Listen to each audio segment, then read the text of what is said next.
Hello, everybody, and welcome back to another episode of the Mac Street podcast. Today, we're very happy to have with us a guest that really doesn't need much of an introduction, Professor Jeffrey Sachs, who's a world-renowned economics professor, best-selling author, and a global leader in sustainable development and really geopolitics as well. Professor Sachs is the director at the Center for Sustainable Development at Columbia University, where he holds the rank of university professor, the university's highest academic rank. He had been at Harvard before that for many years. He's served as advisor to numerous UN Secretary Generals. We're very happy to have him join us today.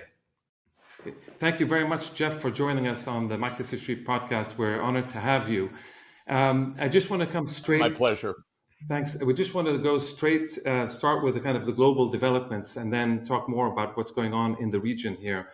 In a recent article, you say, and I want to quote you, you say, the recent BRICS summit in Kazan, Russia, marks the end of the neocon delusions, and that since the 1990s, the goal of American foreign policy has been primacy, aka global hegemony.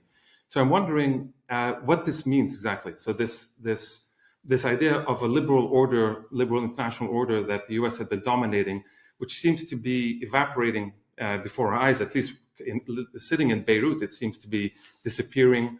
The questions about the UN, about international law, all of this seems to be very, very seriously questioned in a way that it wasn't before. And in the meantime, we have this rise of the BRICS in a kind of different world. Can you explain a little bit these developments as they pertain to the US, and perhaps even now that Trump has been elected, what this might have an impact? For a very long time, maybe you could date it almost to America's beginning in the 17th century. Maybe you could date it to the sweep across North America in the 19th century, Manifest Destiny. Or maybe you could date it to the post-World War II order when the United States assumed that it was the world leader. The so-called grand strategy, or the taken for granted strategy of America's elite, is that America should run the world. And to do that, the United States has created a worldwide network of military installations and CIA operations to try to run the world. Of course, it never achieved its goal because the U.S. is 4% of the world population, and much of the rest of the 96% doesn't want to be run by the U.S.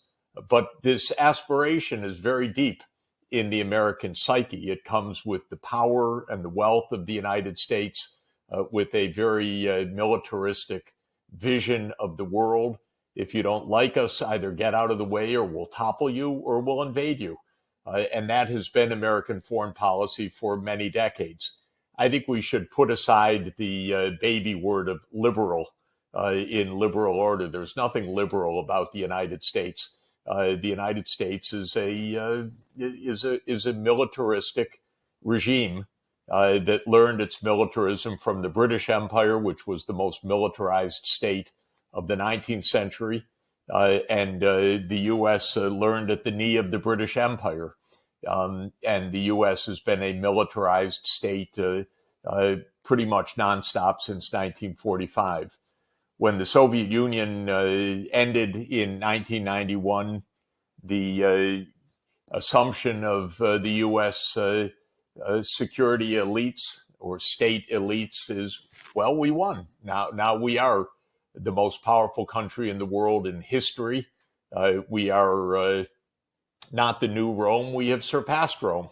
No one can stop us. We can take down anyone. And that was the mindset of crazy people like Richard Cheney, Paul Wolfowitz, and many others. And every president that came in was basically instructed by them. You are the leader of the most powerful machine of military force and coercion in world history. You are the center of the world financial system.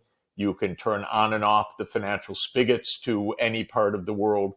You are at the node of the world information system. You can survey and intercept and disrupt information flows to any place in the world. You're at the center of the world energy system. You can turn on and off the taps, and if they don't like it, you can blow up the pipelines to do it. So this is the mindset. It is definitely the mindset of the incoming U.S. administration, even if the means might be different. There's no change in U.S. mindset. It's not exactly a joke that Donald Trump tweets every day that Canada is the 51st state. It's partly taunting, it's partly a game, but I'm sure he has in his mind, why don't we own all that territory? Why isn't the United States the owner of Greenland, in fact, as he says every day? Because the Chinese and the Russians are going to have more control over the northern sea route, so we better literally expand the map. To my mind, these people are, playing the game I used to play in my childhood, the game of Risk, which was a fun game where the idea was to have your piece on every part of the board. That's how you won. You took over the world. You'd roll the dice, and eventually you'd wear down through a war of attrition your neighbor if you had more pieces on the board. But they play this with real lives, and they play it with brutality, cynicism, coercion, subterfuge, and they play it till today. I'm sorry to say it. It's just this is really the way the world is. But Jeff, some people are, including you, I think, have been talking about a phenomenon called de-dollarization, which we hear a lot about. So could you explain what I mean, I think we're familiar with it, but just for our audience, could you explain what de-dollarization is? And also, more importantly for this conversation, could you then say, well, what does that mean for U.S. power, U.S. hegemony, U.S. authority, even U.S. prosperity itself, insofar as there is still prosperity in the U.S.? Great. And as I was running on and on, I forgot to mention the main point, which is that this vision of the U.S. is delusional. That's the bottom line. I forgot to mention that. I did say the U.S. is 4.1% of the world population. We're about 335 million out of some 8 billion people. It's not enough to run the world. The U.S. is very proud of its military prowess and its technology, but frankly, there are a lot of countries in the world that can blow up the U.S. and can blow up the world. So it isn't hegemony, it isn't unipolarity, it isn't being the sole superpower, but it is a lot of power. I mean, no other country in the world even remotely comes close to this military archipelago of bases around the world. 80 countries estimated. They don't make formal lists, so we have to guess. Around 750 military bases. Britain still has a big network. Their nostalgia for empire is impressive, let me say. A little pathetic, but impressive. But the United States really stands on its own. Now, the state of affairs is that the U.S. has had several rude awakenings. It couldn't win, actually. Back in Korea, there was an armistice that ended that conflict. It certainly didn't win in Vietnam. It didn't win in Afghanistan. It didn't, quote, win anywhere, even though it beat the shit out of these other places. It couldn't actually achieve its political goals or often its military goals even. So the idea of unipolarity is a kind of textbook idea of some second-rate thinkers in my mind, but it is a prevailing idea. Now, what are the bases of this? The core basis is supposed to be size of the economy. Unfortunately for the U.S., it probably, in best comparative terms, is now a smaller economy to China. So this is a matter of tremendous frustration to the American leaders and their self-proclaimed unipolarity. Another feature of this is the role of the dollar, which means that when Lebanon and Saudi Arabia make a transaction together, make a trade, it's likely to be in US dollars, actually, rather than in local currency. Even when China trades in the Middle East or other places, up until recently, it has been in dollars. What does it mean in dollars? It means through U.S.-based banks or banks that deal in U.S. dollars, which mean that the banks hold dollar assets in the United States, either in counterpart banks or at the Federal Reserve. It also means that transactions pass through a U.S.-controlled electronic system. The best known part of which is so-called SWIFT system, which is an interbank notification system for transactions. This means that the U.S. has had a major ability to turn off financial transactions or to impose sanctions or to threaten countries that if they don't follow the U.S. line, their banks will be cut off from international commerce. In other words, countries doing business in other parts of the world that have nothing to do with the U.S. per se, but happen to settle the transactions through a U.S.-based banking system. This is what the role of the dollar has meant. Now, as a monetary economist, I can tell you there's no intrinsic reason why Thailand and Brazil should settle a trade in dollars. There is every other way to do that, but you need to create the institutional mechanisms for a non-dollar settlement system. It could be in Thai baht, it could be in Brazilian reales, it could be in Chinese renminbi, but you need institutions and technical mechanisms to make such a settlement and a policy framework to do it. The dollar has been convenient for everybody up until recently. It became less convenient when the U.S. government started confiscating your dollars if you got out of line. And so if you were the government of Venezuela or Iran or North Korea or Afghanistan and most recently Russia, if the U.S. Treasury didn't like you, well, your money's now our money. And the U.S. froze $300 billion of financial balances that Russia held in dollar assets in a European institution called Euroclear, based in Belgium. The idea of the BRICS countries, which of course started with the acronym Brazil, Russia, India, China, South Africa, and then expanded to include Ethiopia, Egypt, Iran, and the United Arab Emirates, and now is expanding to another 9 countries in 2025, is that these are countries that don't want the U.S. to be able to turn on and off the spigot. So they are re-engineering their financial transactions so that their settlements are impervious to U.S. bluster. Of course, Donald Trump, even before he enters the presidency, has already waved his finger and threatened these countries if the BRICS dare to challenge the U.S. dollar dominance. We will show you. Well, let's see. I doubt it.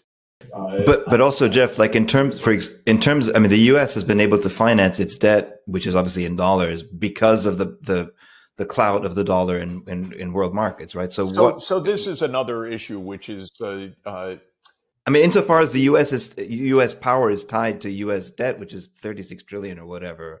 There are two aspects in which this dollar role plays to the U.S. advantage. One is the capacity to meddle. the capacity to make one's own sanctions, the so-called unilateral coercive measures, meaning the U.S. says to another country, you don't trade with China or you don't trade with Russia, to make that effective has been the dominance of U.S.-based settlements. So that's the part that I was emphasizing earlier.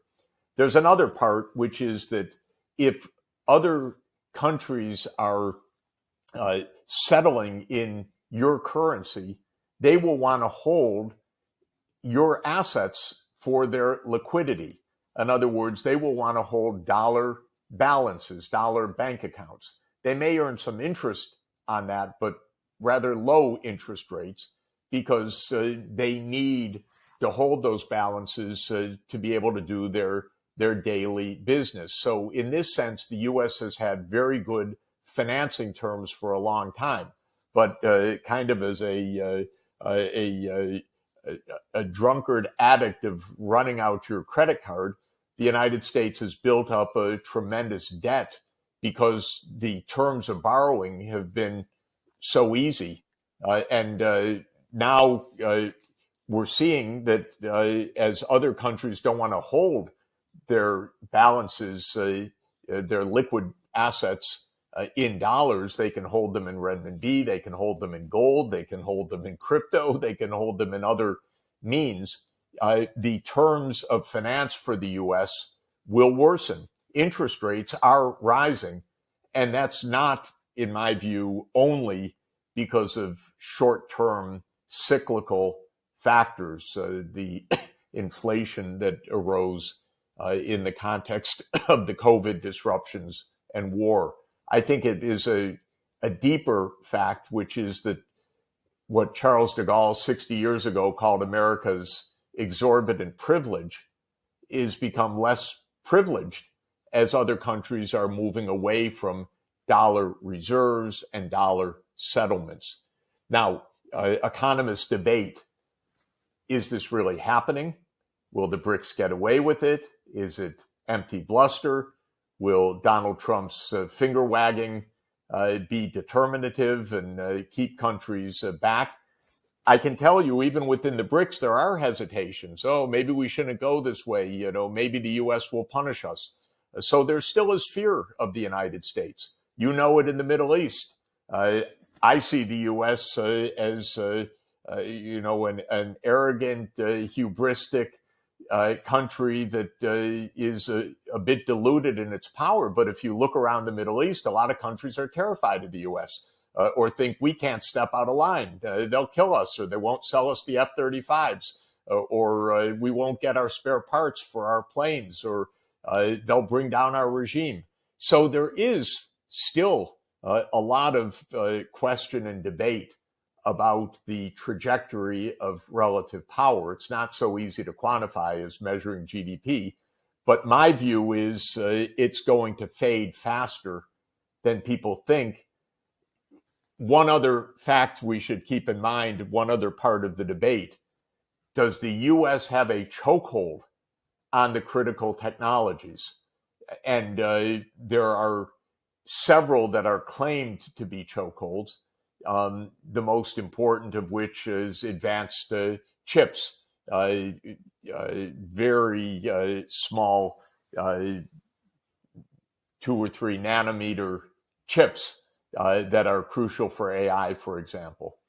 And it's claimed that the U.S. is going to keep the lead for years or decades. The second area is space technology, the capacity to put heavy payloads in space and to do other things in space. My own view, though I'm not, the final authority on any of these technologies, to be sure, is that claims of such technology chokeholds in the past have proved to be pretty ephemeral in practice. So I don't believe that the U.S. lead is so big, so decisive, that in the end it's going to be able to bat away the competition.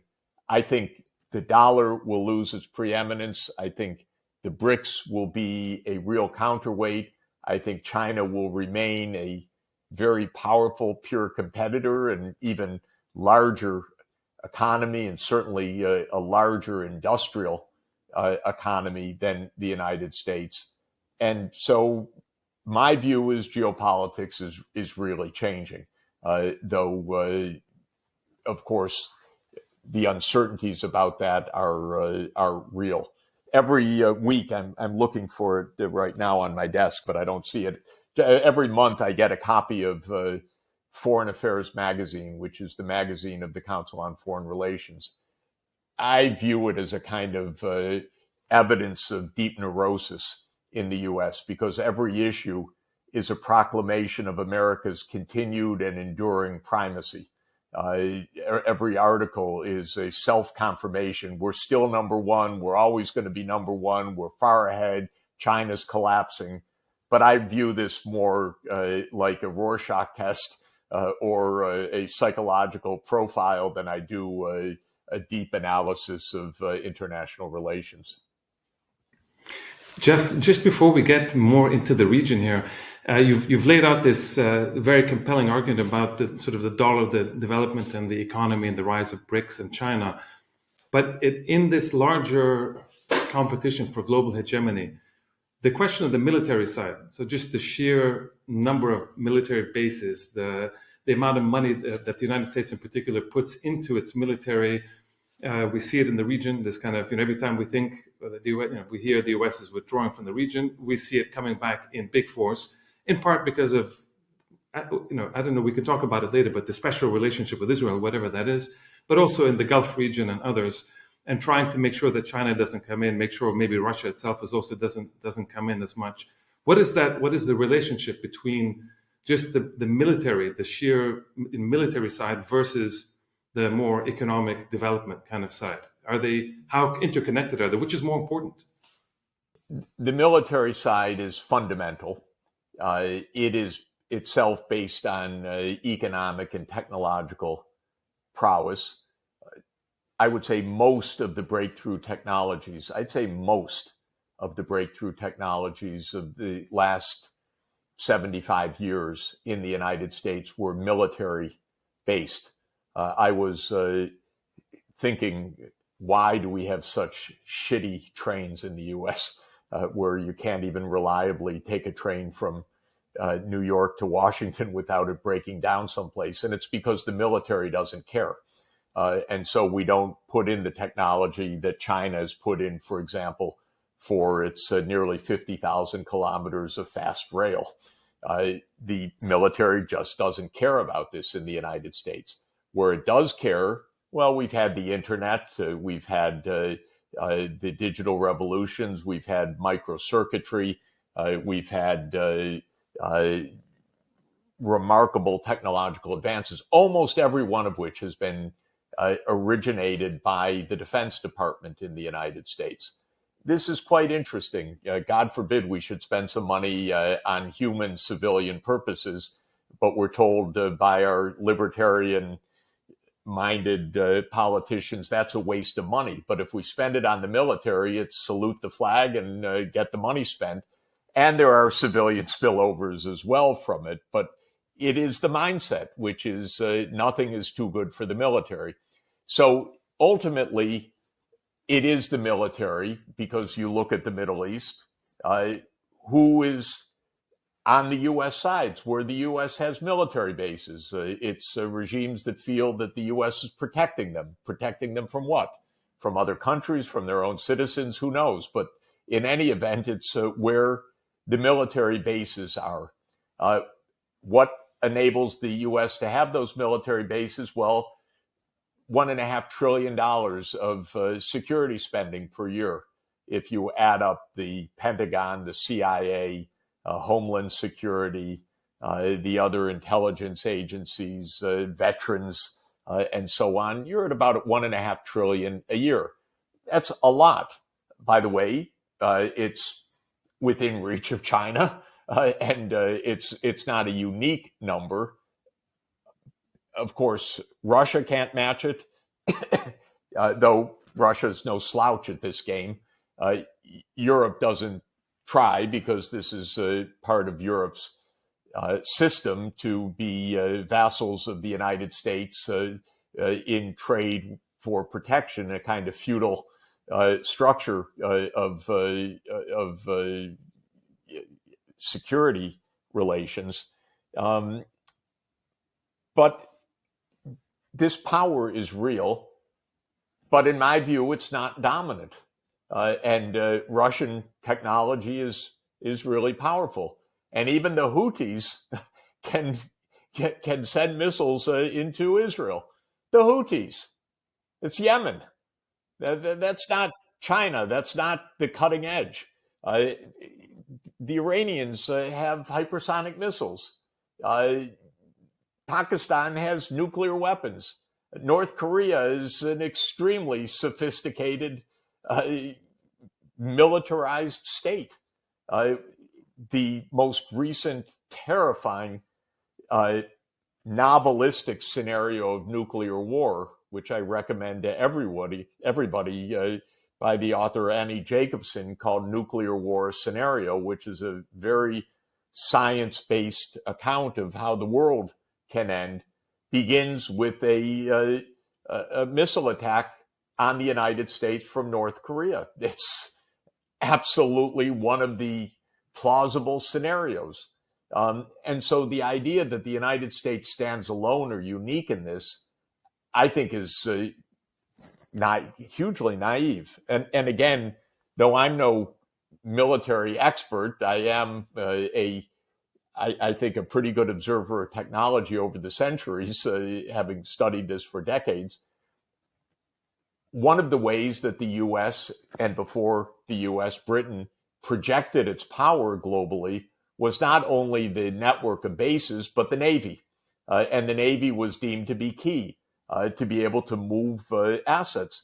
Well, the Navy, in my view, again, I'm sifting through the expert opinions of others, is hugely more vulnerable than it was 10 years ago because of missile technology and space technology.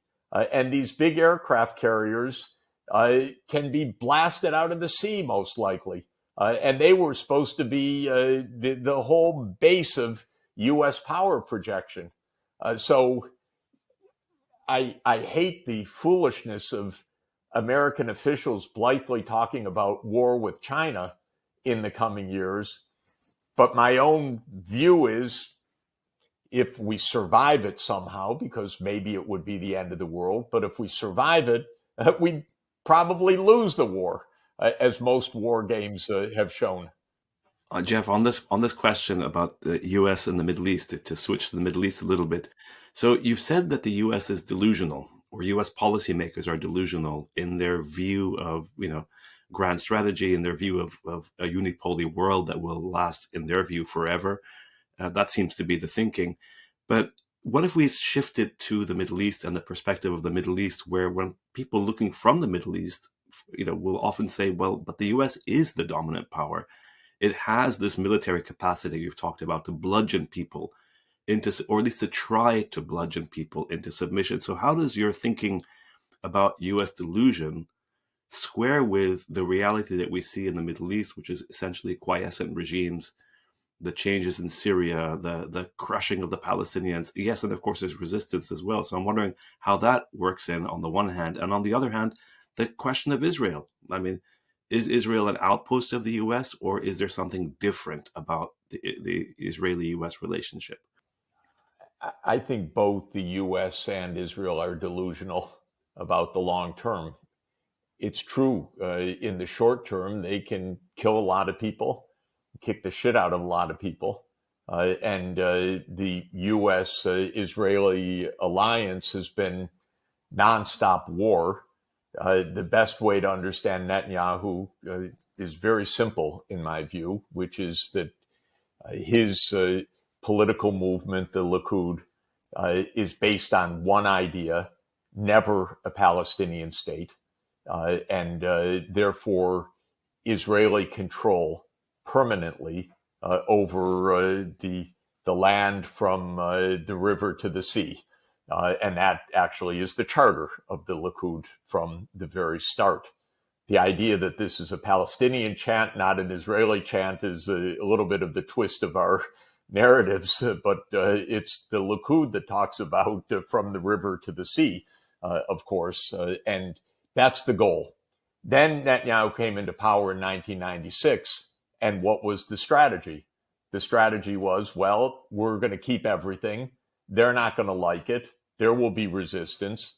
There will be Hamas. There will be Hezbollah. There will be other military resistance. Don't fight them per se.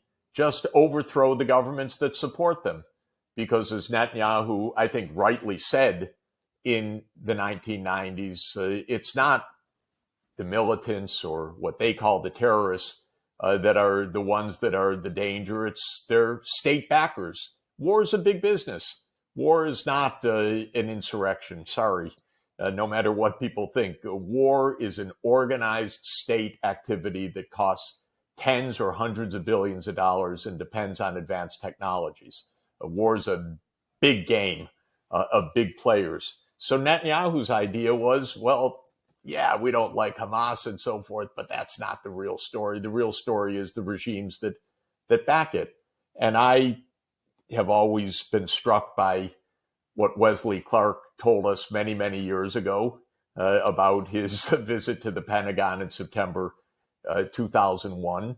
7 wars in 5 countries, in 5 years, excuse me. That list came from Israel. That wasn't a U.S. Of course, Paul Wolfowitz and Doug Feith and others are part of this strong U.S.-Israel right-wing alliance. And the 7 wars, Lebanon, Iraq, Iran, Syria, Sudan, Somalia, Libya. We've done the list. Netanyahu's had 6 out of 7 so far, and he's gunning for the 7th. And he may get it, the war with Iran. So that's the basic idea. I think, pretty clear. Most big ideas don't get hidden from view. People like Netanyahu like to write books about them, bragging about what they're going to do. And Netanyahu's bragged about taking down the Middle East. He shows us maps at the UN of the good guys, which are the ones with U.S. military bases, and the bad guys, which are the ones that support the Palestinians. And we're just going to completely uproot the bad guys. Now, what has happened? What has happened is, yes, they've made a killing field across the Middle East. No results in terms of really remaking the Middle East. I quoted Tacitus recently. They made it a desert and called it peace. What have they done? Is Lebanon at peace? Is Syria at peace? Is Somalia at peace? Is Sudan at peace? Is Libya at peace? Is Iraq at peace? No. These are killing fields. These are bloodbaths. These are not normal states. This is the handiwork of the United States and Israel by design. But it doesn't produce the political outcomes. Now, here we are in the midst of a genocide going on in Gaza. On the one side, it is, I can't call it impressive exactly, but it is a fact that almost the entire world understands this is a genocide and says so, and bemoans it. And you have statements by every group imaginable, by the Arab League, by the Organization of Islamic Cooperation, by the G20, by the BRICS, by the UN General Assembly, and by the UN Security Council, but for the US veto against what's happening. So public opinion, such as it is nearly universally aghast at this, as it should be. But it goes on every day. And this is part of the drama and the mystery. This is the first prime time, full video genocide in history, where we watch it every day. We watched the gloating of the Israeli Defense Forces. We watched the genocidal statements of the Israeli leaders. We watched the shameless, pathetic performance of American politicians. And one thing I'll say, on January 20, at least I'm going to celebrate the departure of Tony Blinken and Jake Sullivan.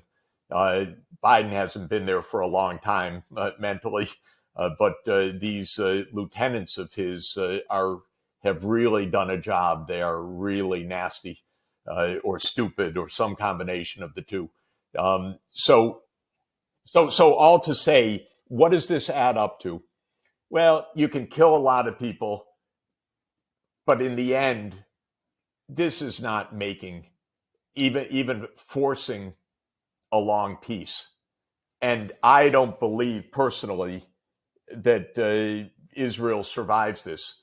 I think it could survive and should survive a two-state solution.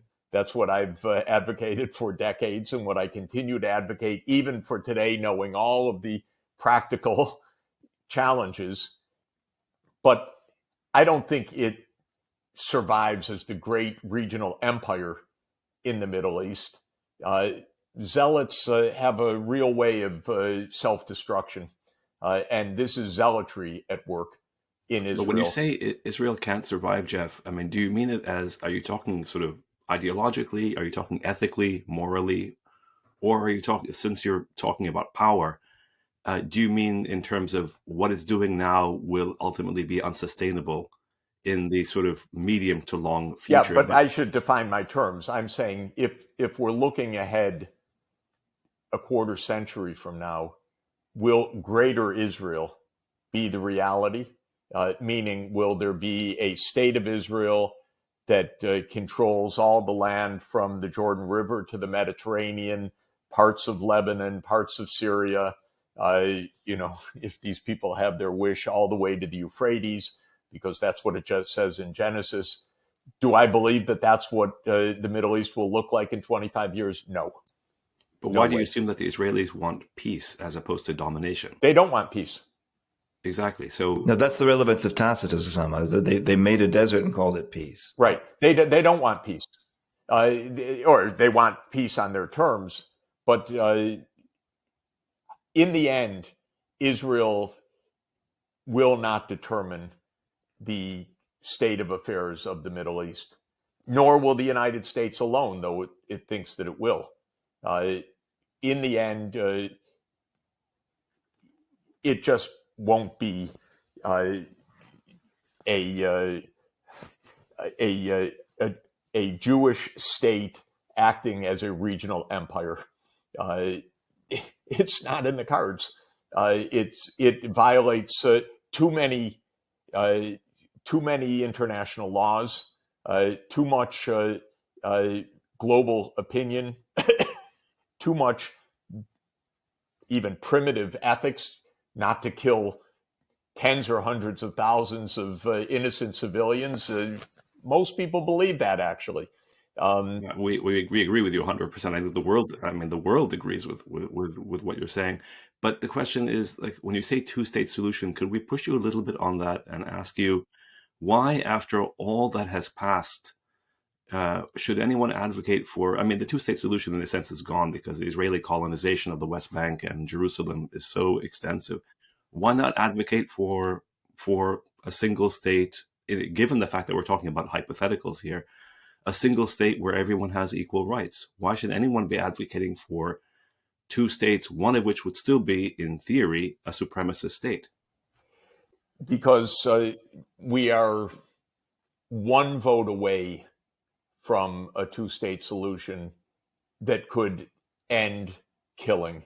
It wouldn't end this question of whether the two states should become one state, whether there should be a federation, whether in the end it will become one state.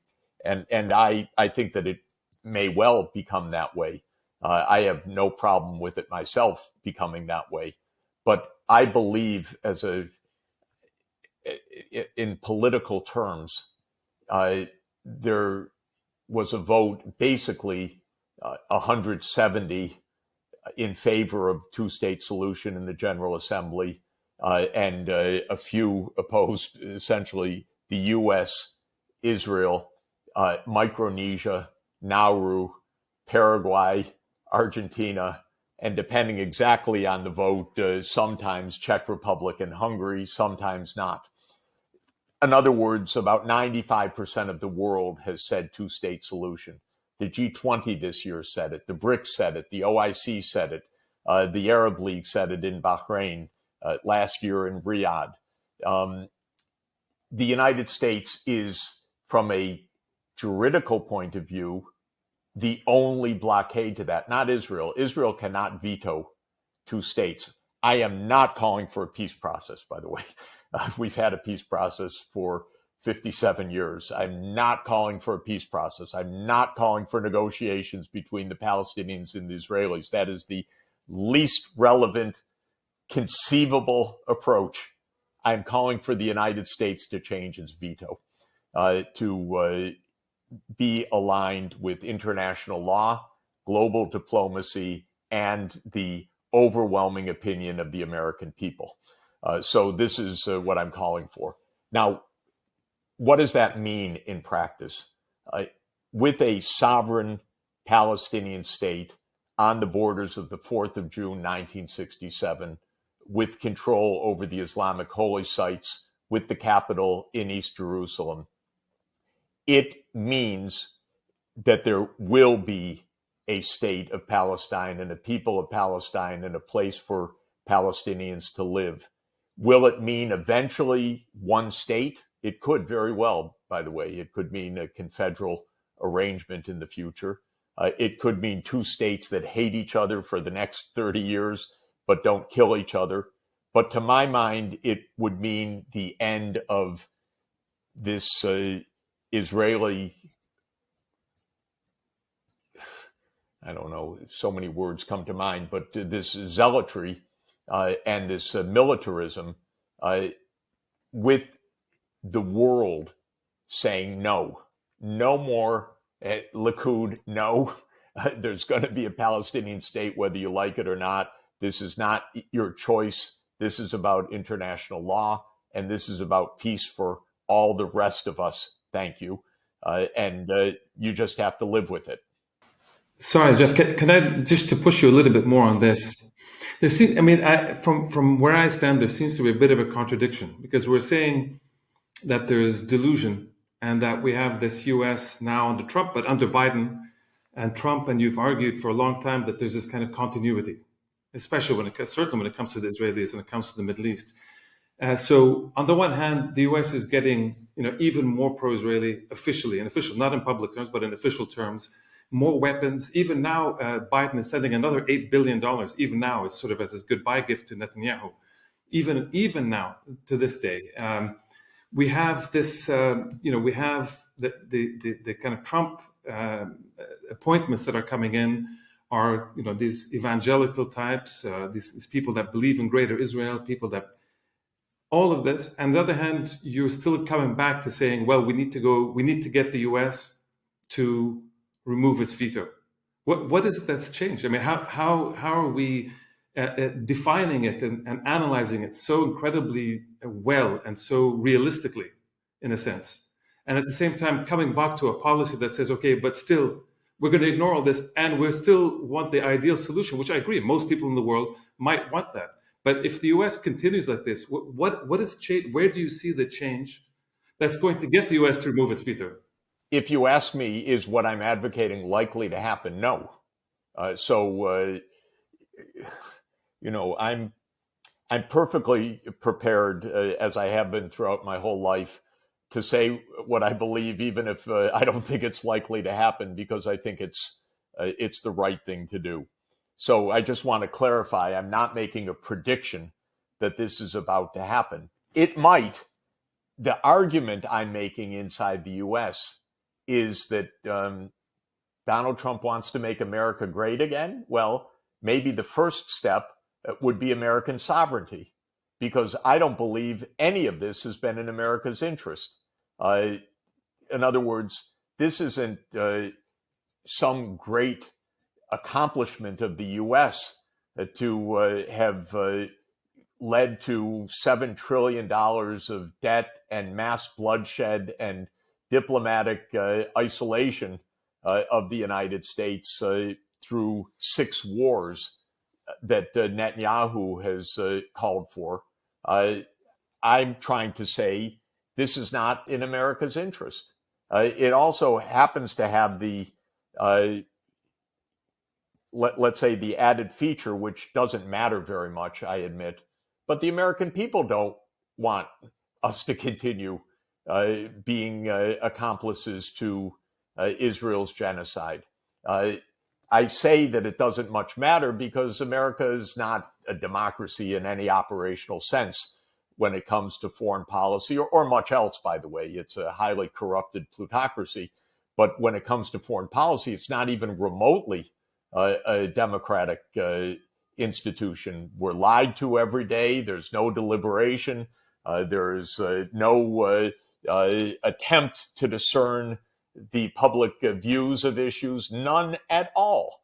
It's completely in the hands of the National Security Council and the CIA. We don't know, again, whether the president's been in the loop on much of anything for a long time because he's mentally, at least partly, incapacitated. But my point is, this is not in American interest. So it's a glimmer of hope. If you ask me, is it more likely to say, yes, we'll have 2 states than to say this coming year we'll go for the 1-state solution? I would say yes. But maybe I'm, playing with numbers that one has a 10% or 5% or 3% chance and one has a 0.01% chance. So one may be much more likely, but still highly unlikely. But I'm trying to go with something that at least has a chance this coming year to stop the killing, stop the bloodshed, put a floor under what is now a Palestinian freefall. Also, by the way, look around the Arab world. Of course, some states are still in diplomatic recognition of Israel, which I can't really understand. I find it this was the time to break diplomatic relations, in my view. Genocide is a good reason for that, but they didn't do it. And they didn't do it because the U.S. military bases are there and for other reasons that we've talked about. But even those states say 2-state solution. Some of them say it actually pretty firmly right now.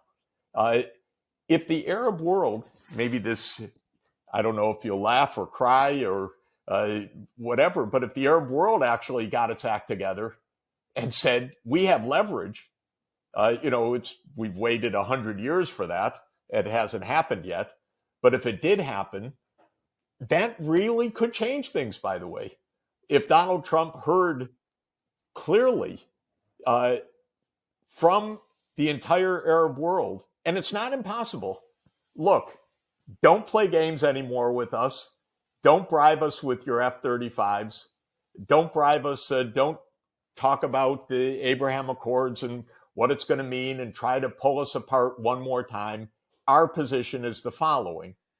And that's our position. And accept it or don't accept it, but that's our position. We've taken it to Beijing. We've taken it to Moscow. We've taken it to Brasilia. We've taken it to South Africa.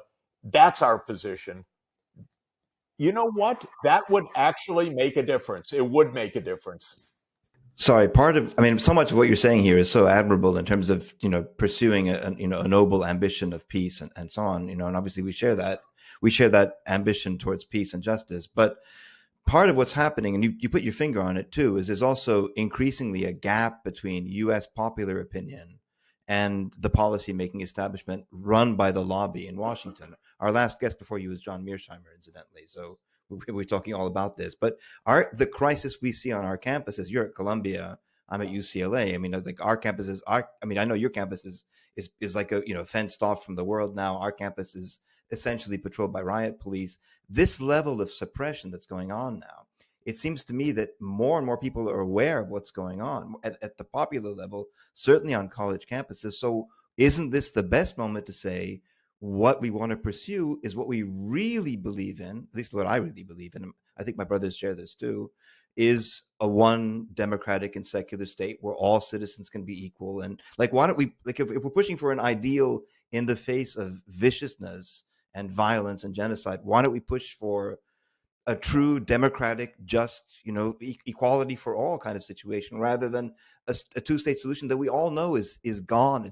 And even if it were realized, it would still leave the refugees out of the picture. It would leave the Palestinian citizens inside pre-48 or pre-67 as second-class citizens. So yeah, I don't know what you think about that. I have no problem with that. I'm taking a different approach, but it's a perfectly reasonable approach, you're saying. My approach is,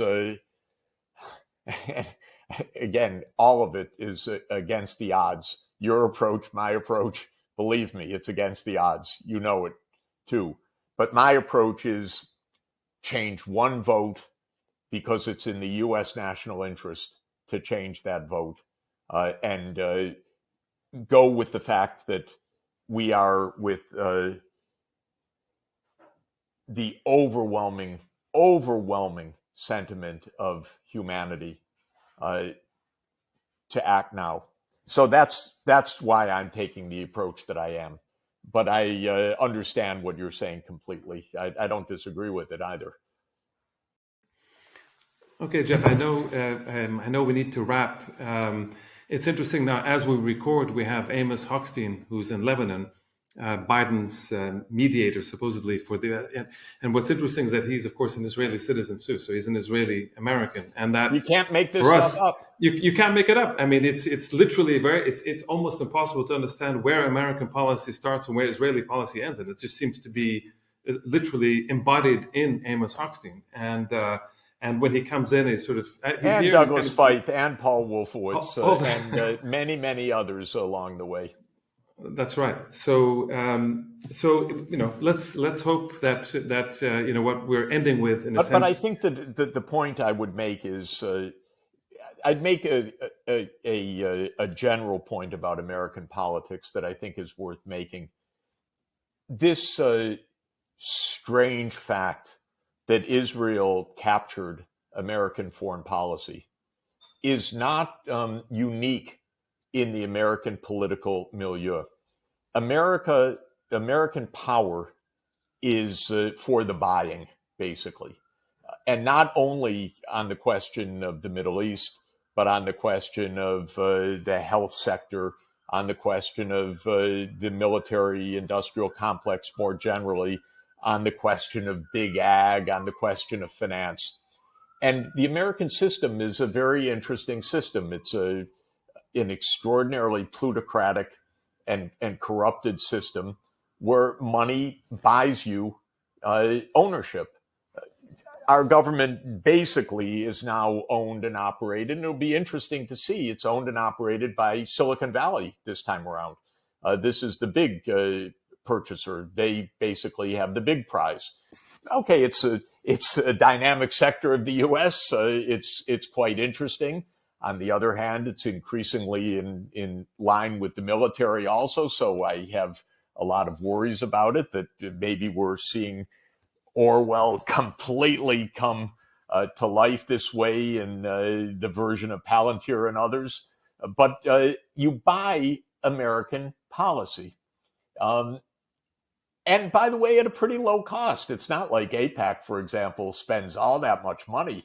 $100 million is pathetic. These people are so cheap, so unbelievably cheap. For now, it's probably $500 million that you need.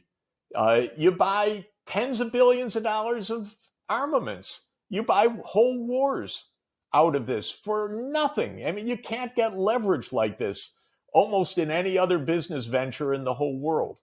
So at least and the American people are really sick of it, by the way. They know, do you trust your government? Hell no.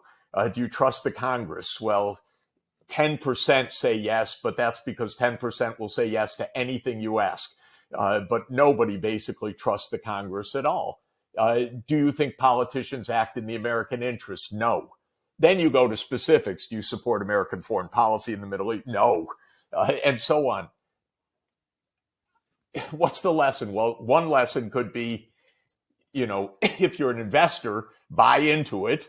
If you're a forecaster, understand it. If you're, kind of an academic who wants to dream that something could get better, at least point out this is really screwed up. This is not making America great. This is not even allowing America to be sovereign. This is not in our interests. It's not in our security. It's making the world a lot more dangerous. Attack Iran? Yeah, brilliant idea. Next step to world war. Especially Iran and Russia will sign a security agreement on January 17th. All right, great stuff, Bibi. Tell us your next genius move. You've already created so much destruction all through your region. So all I'm saying is we should understand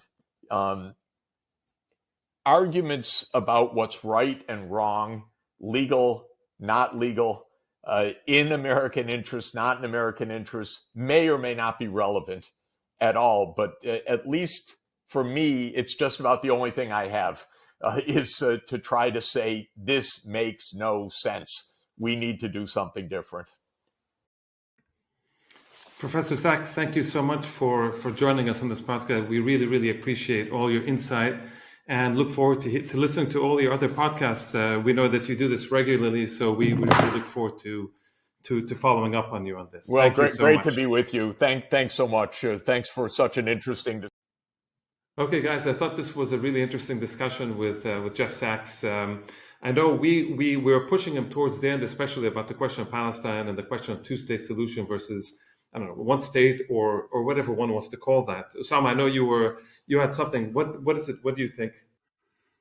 Well, I agree with you. I thought it was a fascinating discussion. I thought it was, there's a kind of at the macro level in terms of de-dollarization, in terms of U.S. global hegemony, in terms of the unipolarity and the myths of U.S. unipolarity lasting forever.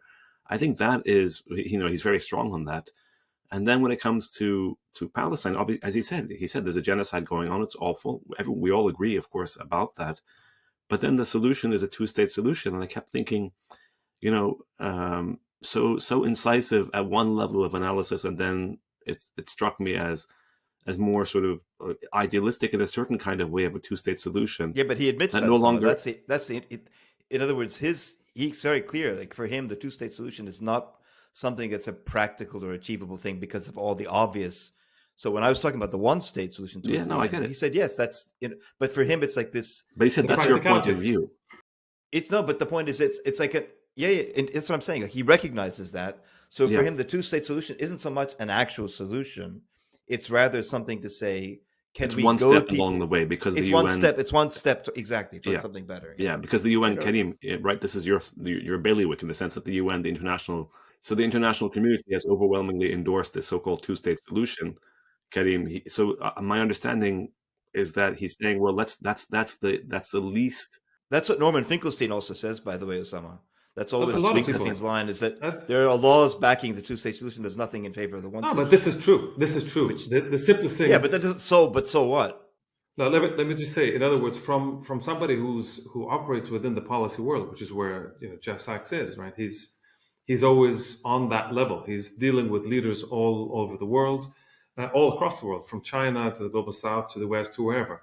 So when you're saying, okay, what is the simplest possible solution at a practical policy level? It's all you need is the U.S. to kind of remove its veto, to accept Palestine as a state. How do we get to that? That's it. I'm just saying, like that's it. That's literally, there's nothing else to be done except for this one country to change on that. That's it. I see that point, Karim. I see that point because it's also, You can see how, and the thinking, you can see very clearly, this is the least, what is it? There are the fewest obstacles in the way, right? Isn't that's the idea? One It's the obstacle. path of There's least. one obstacle. There's one obstacle. That's it. The So U.S. then veto. that begs the question, or that leads to Well, the there's question Vanuatu about, too. Don't forget. No, but this veto. It's a question of the veto. but it begs the question about like what happens, how do you get that shift to occur in U.S. policy, given his analysis that the U.S. policy making is completely, he said it's captured by the pro-Israel lobby, by AIPAC and company. As he says, all of U.S. politics is, so we go back to the Mearsheimer Walt story about U.S. policymakers are bought and sold by endless numbers of lobbies in many different fields, but in the Middle East, it's AIPAC, obviously. Although, by the way, it's interesting. His emphasis wasn't so much on AIPAC; it was more individuals within the U.S. government. When Karim brought up Amos Hochstein at the end, he said there was, what's his name, Wolfowitz, the architect. But he said who dealt AIPAC with the in terms Iraq of War. like the return on investment. Obviously, they work together. Obviously, all of these. But it's more. I mean, you're talking now. Elon Musk is on a rampage. You're talking about Zuckerberg. You're talking about all these people that control large parts of social media. You're talking about the attacks now on TikTok in the United States because a lot of young people were using TikTok to get live streaming of the genocide.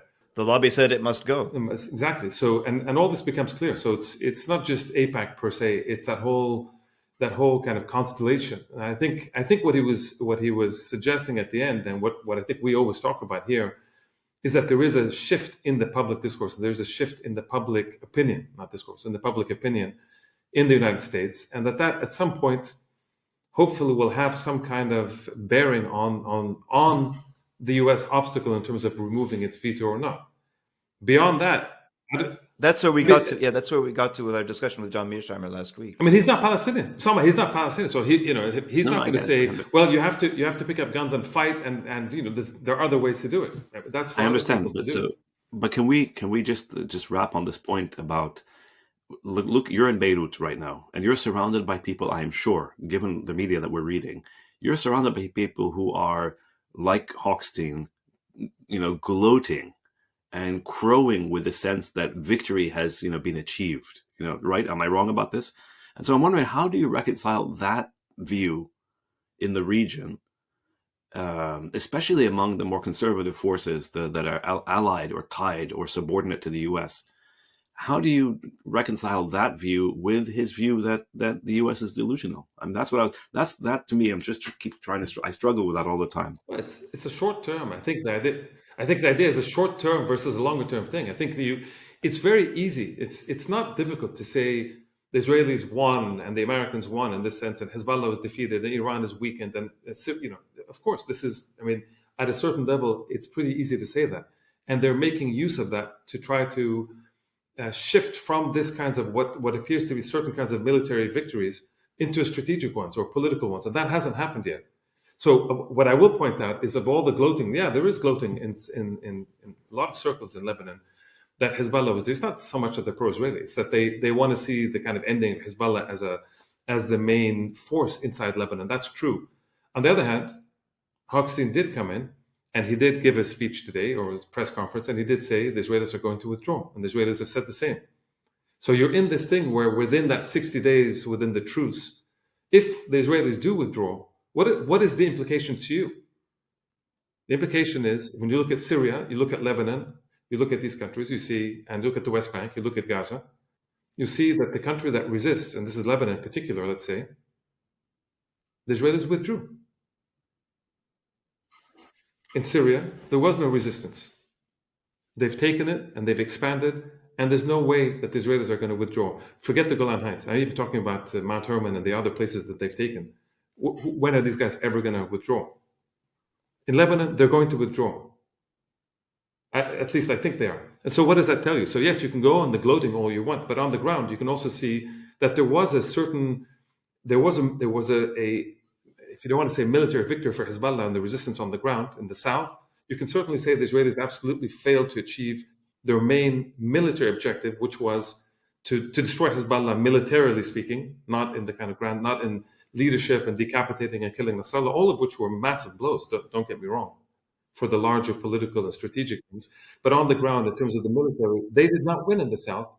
and they were unable to advance beyond a few kilometers from the borders, no matter what their propaganda was going on about. They simply, even in Khiyam, they were unable to really push through it. So you're talking about a country like Lebanon, which was able to resist the Israeli military through the 80s, increasingly through the 90s. In 2000, there's liberation. 2006, the Israelis did this massive attack. Ultimately, like it or not, they were unable to achieve any of their objectives in the 2006 war.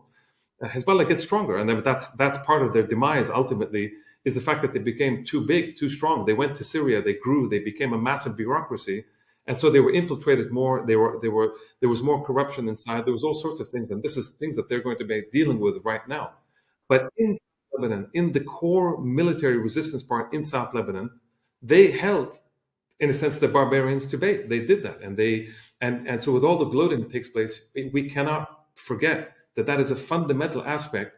And if anybody, and I've had this discussion with people here, if anybody thinks that the Israelis would not have occupied South Lebanon, or at least large chunks of South Lebanon, one needs to only look at Syria today to see that that is delusion. Utterly delusional. Not just. Yeah, I agree completely, Karim. It's not just.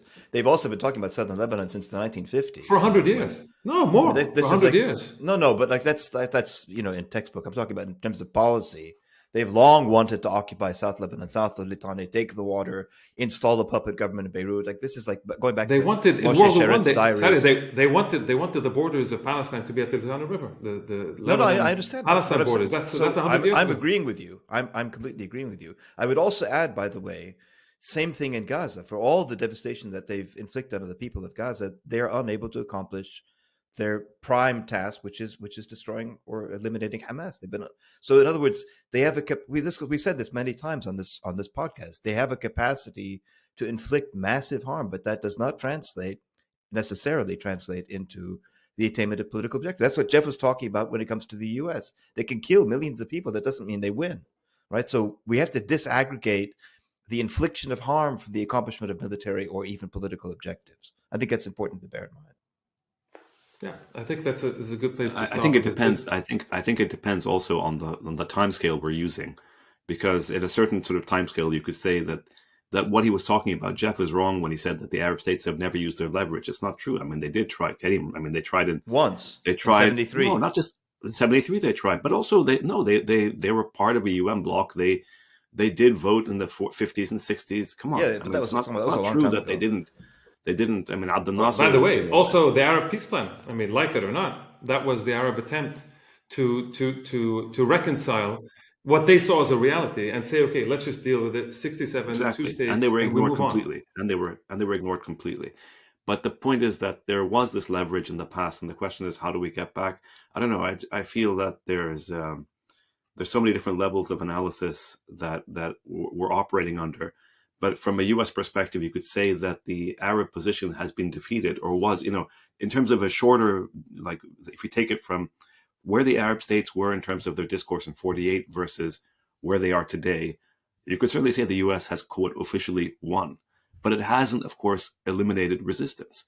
And the whole point is that resistance keeps generating because the conditions are so fundamentally unjust.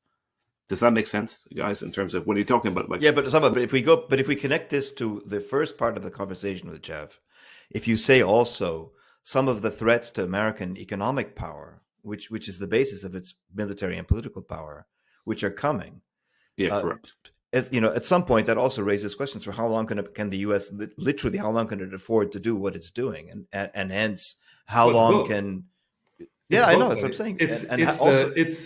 It's the global economy and the threats that are coming from BRICS, etc., all the stuff Jeff was talking about. And it's also inside the US, the change in public opinion across the board, even among evangelicals, young evangelicals are saying... Yeah, exactly. Nothing is a done deal. Nothing is steady state here.